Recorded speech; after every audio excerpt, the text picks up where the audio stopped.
Hello everyone, this is Heather Cooper of Playing with Paper Crafting. I'm an independent Stampin' Up! Demonstrator. I'd like to welcome you to another episode of Crafty Clues by Heather, short video tutorials on stamping techniques and tools.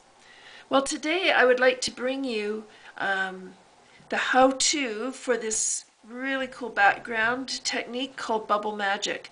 I first learned about this technique in a video by Don Olszewski, and it proves to be just the perfect backdrop for this stamp set By the Tide, which is in the Spring MIDI catalog, and one of the ones that really caught my eye to start with.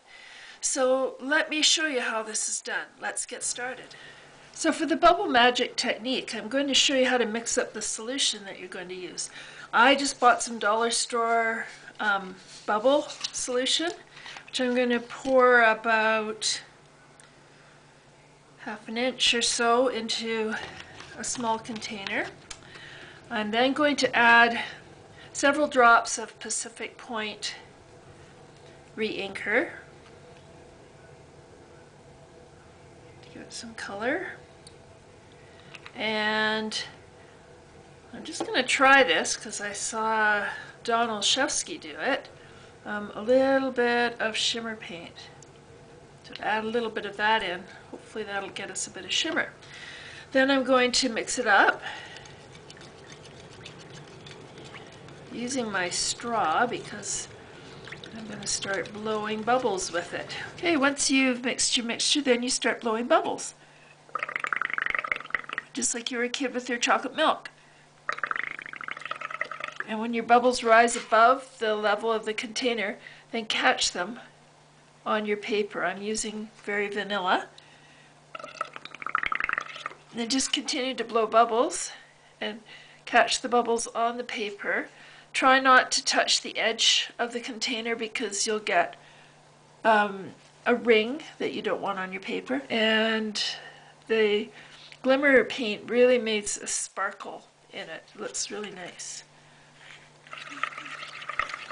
It's getting really a nice texture on it. Not sure if you can see it, but okay. I'm going to use the images from the By the Tide stamp set that's new in the spring catalog, and I'm going to start with the script, which is a little poem about seashells.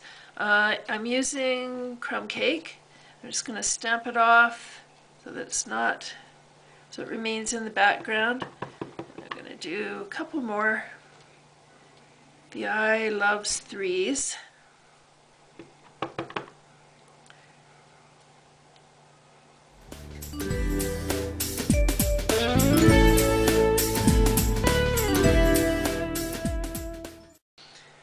Then I'm going to take the coral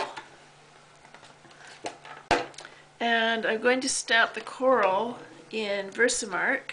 Make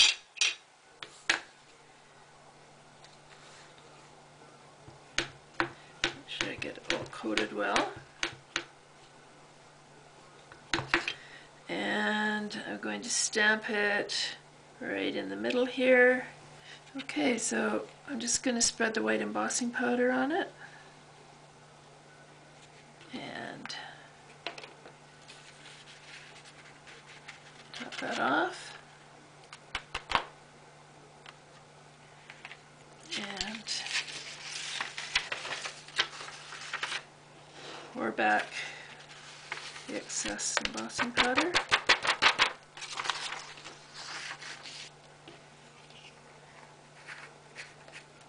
And then we'll use the heat gun to emboss it on the highest setting.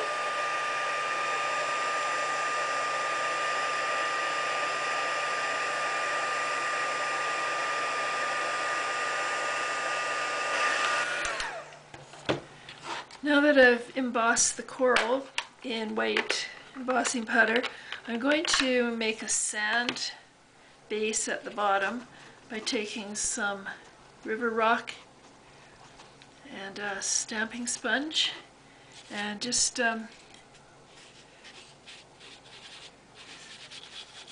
stamping in fairly dark layer of sand at the bottom.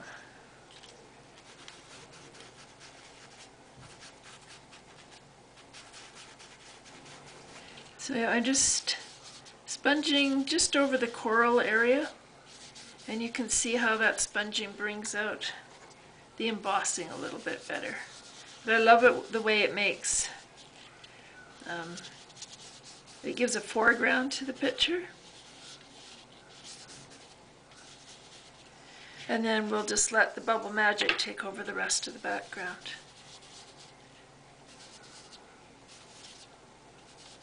There we go. Okay, and now I just have to finish building the rest of the card.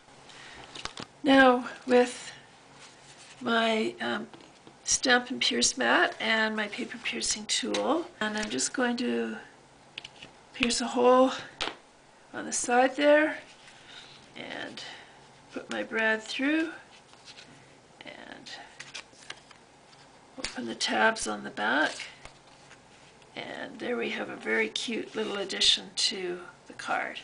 Adds a bit of texture and interest. So that's Bubble Magic.